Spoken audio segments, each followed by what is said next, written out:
আসসালামু আলাইকুম রহমতুল্লাহ। দর্শক, সবসময় তো আপনাদের কাছে শুধু চারাই বিক্রি করি। আজকে একটু আমরা দেখাচ্ছি আপনাদেরকে পরিচর্যা। দেখেন, গতকালকের আগের দিনও বৃষ্টি হয়েছে, কিন্তু গতকালকে এবং আজকে রৌদ্রের তাপ এত বেশি, মানুষ আসলে হাঁসফাঁস করতেছে রাস্তাঘাটে। তো দেখেন, আমাদের বাগানের মূল পরিচর্যাকারী বা ম্যানেজার আসাদ ভাই পানি দিচ্ছে। পানির ব্যাপারে কিন্তু কোনো আপোষ করা যাবে না, প্রয়োজন যখন হবে তখনই কিন্তু পানি দিতে হবে। আমি আপনাদেরকে পানির ক্যাটাগরিটা দেখাই। দেখেন, সবগুলো গাছ কিন্তু একেবারে ডুবানো।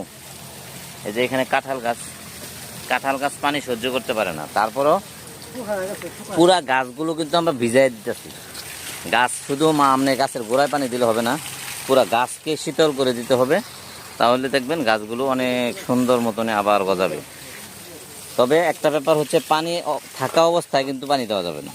পানি শুকাইছে তখন পানি দিবেন। তাহলে হ্যাঁ, আসাদ ভাই একটু বলেন।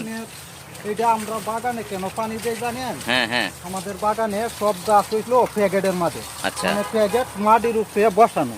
ঠিক আছে। যখন আপনি ওই রৌদ্র বেশি থাকবে, যখন দেখবো গাছ শুকায়া স্বাদ হয়ে গেছে, গাছ ডইলে যাইবো গা, এই সময় আমরা পানি দিই। পানি একদিন পরে আর 2 দিন পরে নাই, যে সময় গাছ শুকায় যাবে, স্বাদ হইব, এই সময় পানি দিতে হবে। এটাই হচ্ছে শেষ কথা। দর্শক, এখানে দেখতে পাচ্ছেন 2 দিন আর 3 দিন নাই, কোনো টাইম নেই। গাছ শুকালেই পানি দিতে হবে। এটা দেওয়ার উদ্দেশ্য হইলো গাছ মাটির উপরে বসানো, শুকায় বেশি বেশি। আমাদের গাছগুলো সবসময় মাটির উপরে থাকে, যার কারণে আমাদের একটু বাড়তি যত্নটা নিতে হয়, পানিটাও দিতে হয় বেশি। দেখেন, মাটিটা পর্যন্ত আমরা ভিজিয়ে দিতেছি, কারণ হচ্ছে মাটি থেকেও এই গাছ পানি সংগ্রহ করে নেয় প্রয়োজনে।